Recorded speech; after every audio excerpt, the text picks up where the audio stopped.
Harti dongeng. Dongeng nyaeta rekaan fiksi dina wangun prosa anu eusina ngandung hal-hal anu pamohalan atawa mustahil.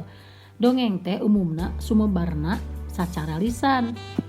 Katarempilan atawa kaparigelan anu ngadongeng bakal nangtukeun pikaresepeun heuteuna eta dongeng. Ku kituna dina ngadongeng urang kudu bener-bener paham jeung apal kana eusi carita. Dina ngadongeng urang meunang improvisasi atawa ngaluwihan atawa ngurangan kana eta dongeng. Asal henteu mengpar atawa kaluar tina tema jeung eusi dongeng.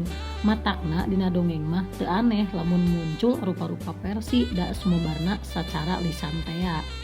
Dina ngadongeng urang kudu merhatikeun lentong atawa intonasi jeung kudu bisa ngajiwaan eusi dongeng, ngarah batur sepeun kana dongeng anu ditepikeun ku urang. Ciri-ciri dongeng. 1. Ngandung ajen atikan atawa ngandung nilai pendidikan keur anu macana atawa keur anu ngadengekeunana. 2. Ngandung unsur pamohalan mustahil atawa eta carita teh teu asup akal. 3. Sumebarna sacara lisan atawa nyebar eta dongeng teh ditatalepa ti jalma hiji ka jalma sejen sacara lisan. 4. Eueuh pangarangna atawa anonim. Rupa-rupa dongeng. Dumasar kana eusina, dongeng teh bisa dipasing-pasing atawa dibagi-bagi, diantarana nyaeta 1. Parabel. Nyaeta dongeng anu eusina nyaritakeun kahirupan jalma biasa. Contona dongeng-dongeng si Kabayan, Abu Nawas jeung sajabana. 2. Fabel. Nyaeta dongeng sasatoan anu paripolahna dicaritakeun kawas jelema, umpamana wae bisa nyarita jeung ngagunakeun akal pikiran. Contona Kuya jeung Monyet jeung sajabina. 3. Sasakala atawa legenda. Nyaeta dongeng anu nyaritakeun asal muasalna kajadian tempat, barang, sasatoan atawa tutuwuhan. Contona Sasakala Gunung Tuban Perahu, Sasakala Situ Bagendit, Sasakala Toke jeung sajabina. 4. Sage. Nyaeta dongeng anu nyaritakeun kajadian atawa jelema anu ngandung unsur sajarah, ampir sarua jeung carita babad. Contona Prabu Siliwangi atawa carita-carita karajaan. 5. Mite.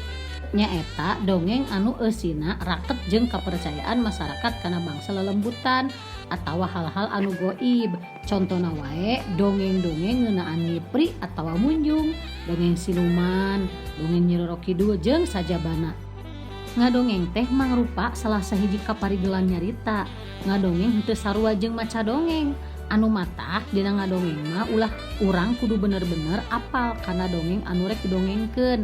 Sakurang-kurangna apal kana jalan caritana. Aya sawatara hal anu ku urang kudu diperhatikeun upama rek ngadongeng. Saacan ngadongeng urang kudu kahiji maham kana eusi dongeng jeung jalan caritana. 2. Maham kana palaku katut pasipatanana. 3. Maham kana hal-hal anu dicaritakeun dina dongeng.